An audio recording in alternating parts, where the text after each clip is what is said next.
So going on with the book of Job today, we'll begin with Zophar. Now it's his turn to say something. We began with, of course, backstory and background in chapter 1 and 2.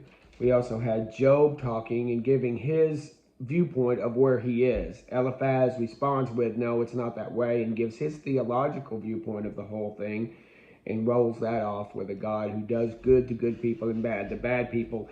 And your life is wonderful if you just be behind the good God and be a good person. Job counters that with, this is what's happening to me. The arrows of the Almighty have hidden me, but where is my sin? He goes, I didn't even ask you guys to come over and sit with me. Did I say to you, bring unto me or give me reward or deliver me from my enemy's hands? I haven't called you guys over here.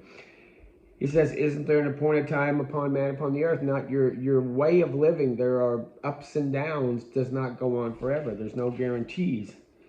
I will lie down and I shall not rise. And the night is gone and I am full of tossings to and fro in the dawning of the day. It's just days are rolling on. And he makes his points. And so Bildad comes into play, and his is about justice in the sense that, does God pervert justice, or does the Almighty pervert justice? The idea that justice is already been handed out. We know you're guilty because you're in jail, kind of the argument that I was making. That's he's kind of making here. This is happening to you because it is God's justice. It is not, you could not have gotten here. Their minds will not allow it to be that you could have gotten here by having integrity with God. Even Eliphaz was saying that when you follow God, all these good things happen, and your kids are this way, and your life is this way, and everything rolls really nice. It'd be nice, but that's not the way Job sees it. And Job's arguments get better and better as the time goes by. Even though he has good arguments, he sticks firmly with good arguments, and he makes his point again and again. So he responds to Bildad. Instead of going against Bildad, he goes ahead and leaps forward and says, okay, but then how can a man be just with God? Why would God even talk to man? Who is man? It's almost that psalmist of what is man that you are mindful of him, and the Son of Man that you visited him. Why would God even bother?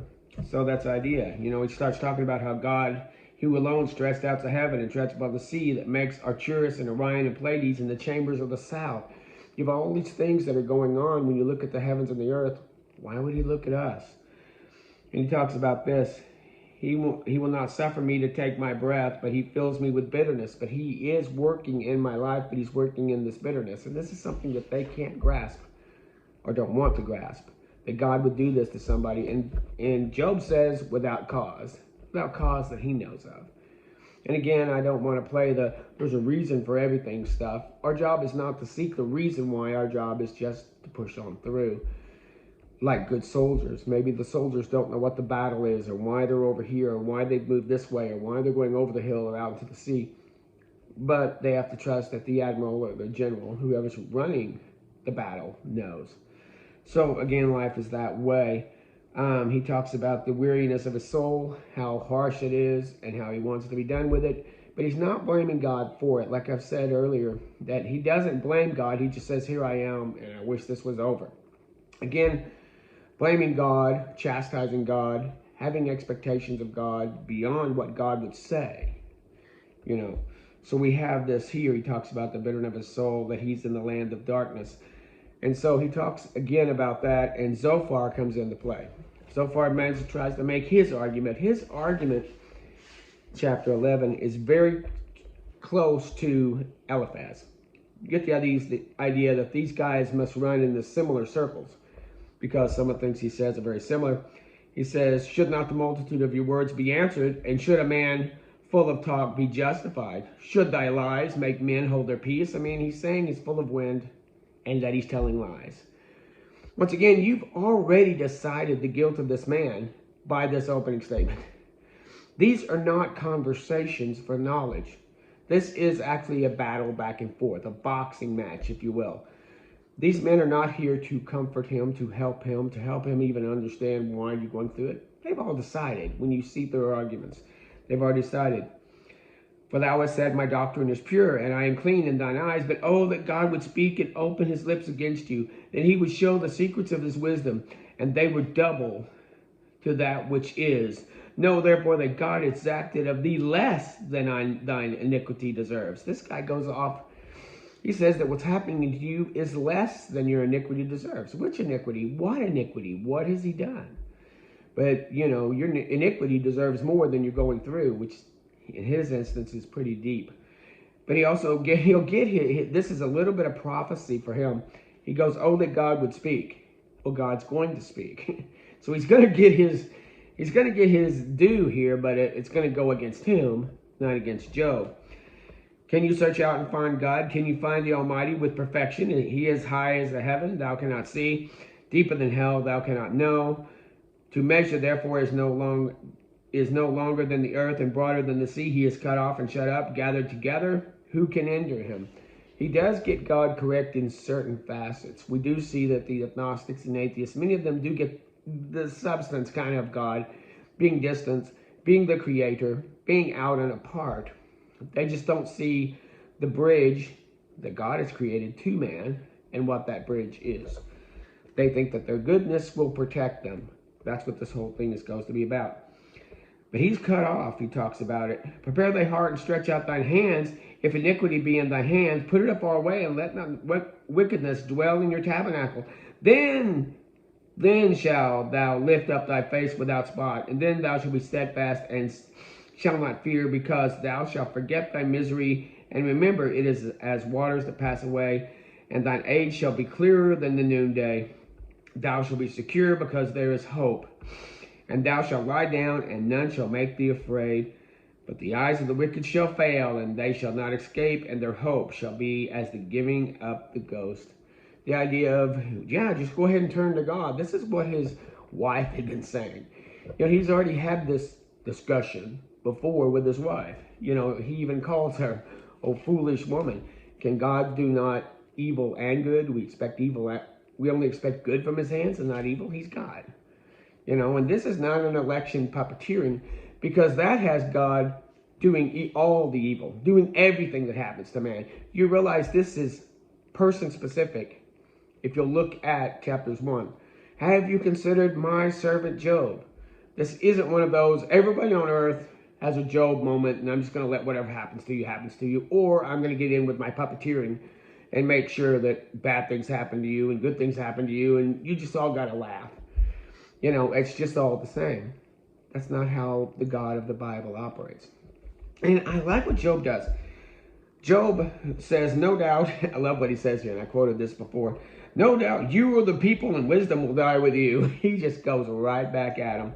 But I have understanding as you as well, and not inferior to you. Yea, you knowing not such things as these. Who knoweth not such things as these? He's saying the stuff you're saying, well, duh. Who doesn't know this stuff? I'm not dumber than you are. I understand what you're talking about here, but you're misreading. I am one as is mocked by his neighbor. He that is ready to slip with his feet, as a lamp despised is in thought of him that is at ease. The tabernacles of robbers prosper, and they that provoke God are secure, into whose hand God brings abundantly. The idea that I've seen robbers prosper.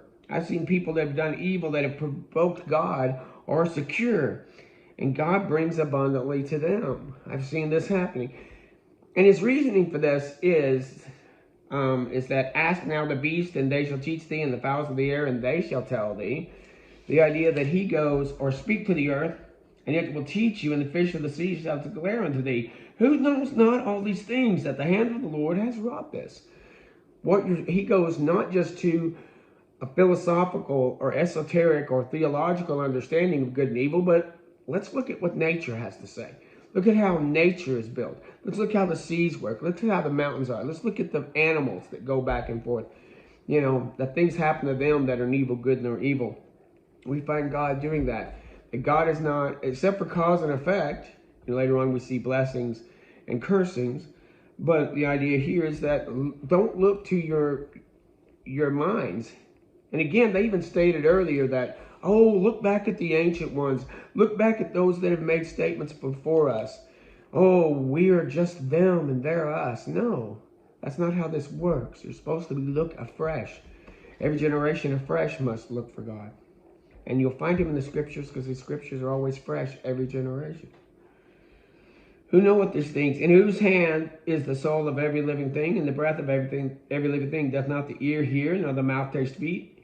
With the ancient is wisdom, when the length of days is understanding, which is wisdom and strength, he hath counsel and understanding. Behold, he breaketh down, and it cannot be built. He shuts up man, and there is no opening. So he's the one who breaks down man, and he can lift up man. We're the ones that say, no, God can only lift up. He can't break down. He can't do anything evil. He loves you. No, he can do evil. We've seen earlier that evil in the Bible is doing something negative to somebody. And again, it has history. We look through Abraham, through Hezekiah, and we saw God turning against his own people because of their sins. And he did evil to them, just like he did evil to their enemies through them. And even he himself did it. Yeah, God said, I create evil. I do that if I have enemies. We have this kind of esoteric understanding of goodness only, evil only, that they're juxtapositions. You know, God will do evil things to his enemies. Don't be his enemy. And so he talks about, you know, God here, that he has strength and wisdom. He leads counselors away spoils and loose the bonds of kings. He talks about God that enlarges the nations. And it says, mine eyes have seen all this, and mine ear has heard it. What you know is the same I know. I am not inferior to you. Surely I will speak to the Almighty, and I would desire to reason with God. But you are forgers of lies, are all physicians of no value. You are forgers of lies. These theologians in this time were forgers of lies, and you're physicians of no value. You can't help anybody. Here again, we see the juxtaposition of people who are thinking about good and evil, and someone who's dealing with the consequences of life. Consequences of God doing evil things to him. The whole argument that we've had with Job over the years is, you know, that God does evil here. He's not doing evil all the time. This is not an example of man. This is an example of the goodness of God pointing out his servant and realizing the integrity of this man is what he was showing. And that's what we're learning here. It's very hard to do this because we've been all kind of, Eliphaz, Bildad, and even Zophar have really embraced a lot of our denominationalistic evangelicalism. The idea of the good God who can't do evil. The idea of things get better with God. You know, just get God in your life and everything will be better. How can you use the scriptures to make your life better? How can you do better? How can it help your finances? How can it help you? How can it help your marriage? Those things can be true.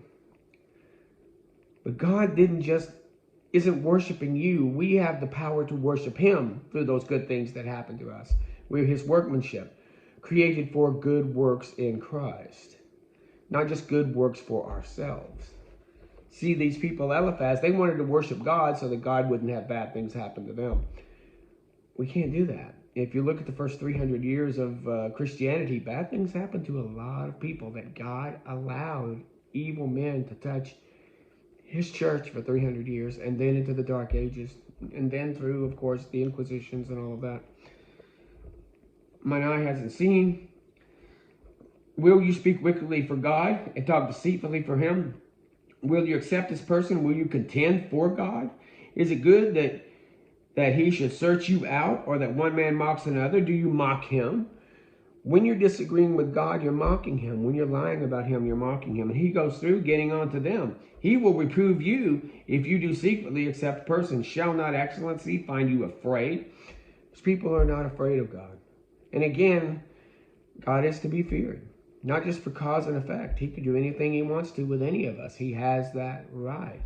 It's only through humility to try to find out how we are to live our lives.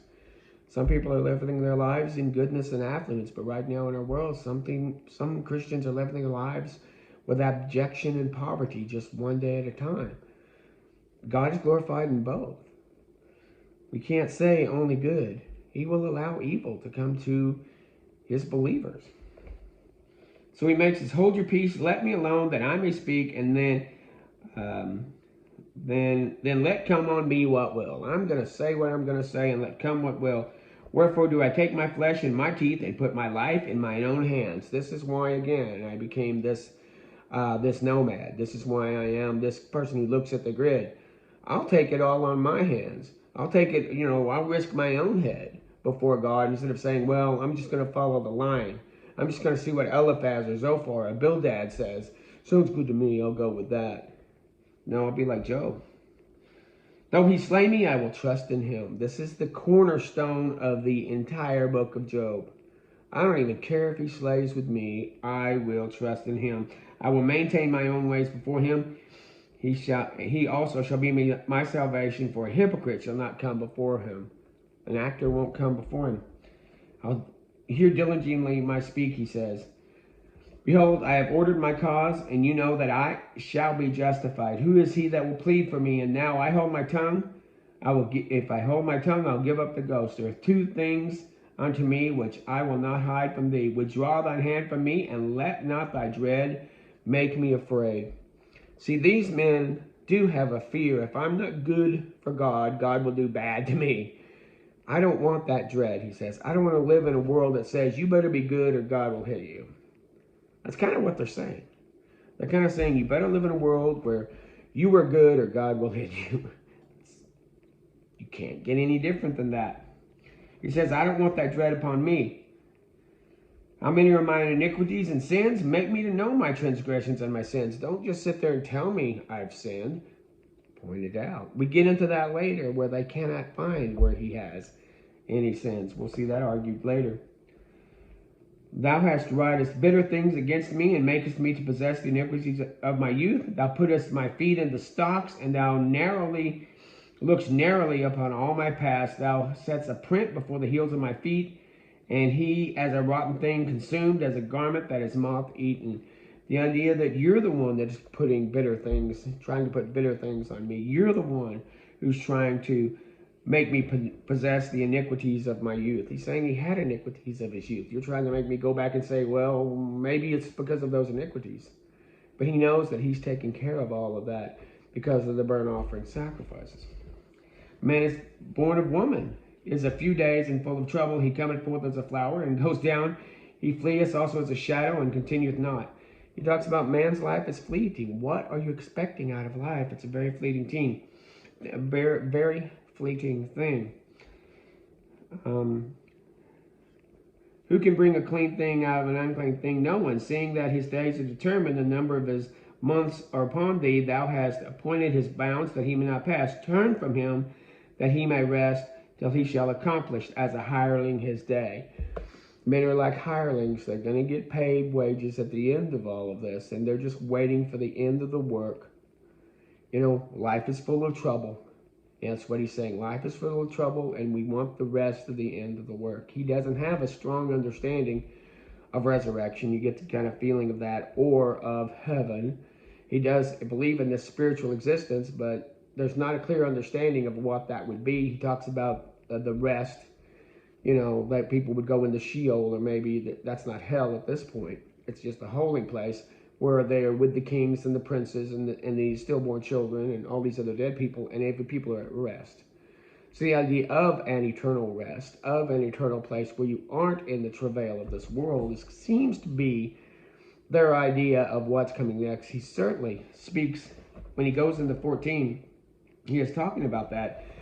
14 is misused by the JWs to say there's no afterlife. That's not true. That's not what he's saying here.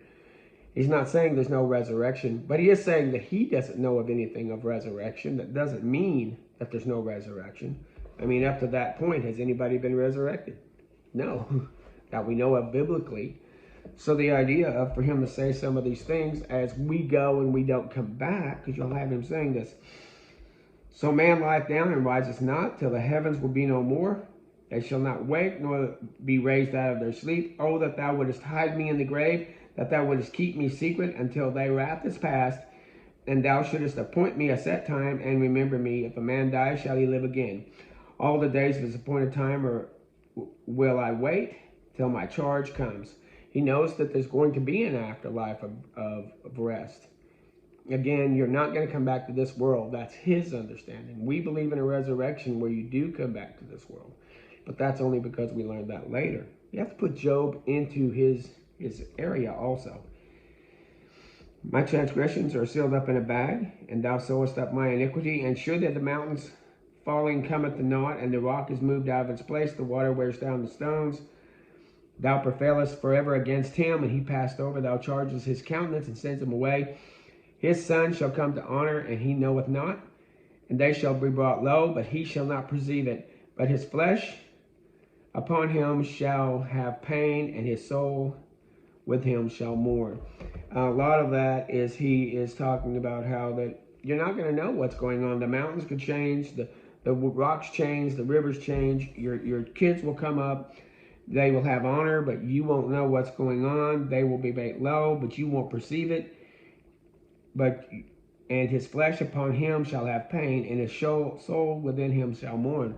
The sons will have pain, and there will be mourning on their side. So he's making a statement here at the end of 14, again pulling this more for an eternal perspective, is what I mentioned to in one of the other videos. He's taking this perspective away from just this myopic, this world and what I see, and even more, they're really myopic of what I've been taught and how it all kind of fits together in this esoteric aesthetic, but it's not the real world. The gospel was meant to touch the real world. It's not meant to be some esoteric that we kind of run around and just talk about back and forth. You'll see later on with the gospels and in the book of Acts, it touched people's lives. In fact, James says that faith without works is dead. Sitting around thinking about theology, unless it helps you to help someone else or it helps you to grow personally, if it doesn't benefit you and others, then what's its benefit? So he's making a strong argument here. Eliphaz comes back into play tomorrow. Then here comes more Job. Then we have Bildah. Then we have Zophar. Then we have Eliphaz again. Then we skip Zophar and do Bildah. So we're going to hit all these. Then comes Job for a while. Then comes Elihu. Then comes God. I know I'm giving away a lot of spoilers. I love this book, like I've said before. And I'm just enjoying going through it this way. Seeing the passion of the argument. Seeing where these guys are fighting to make sense. And he's just tearing them apart. It's really glorious to see. Job, you're off the chain. Thank you.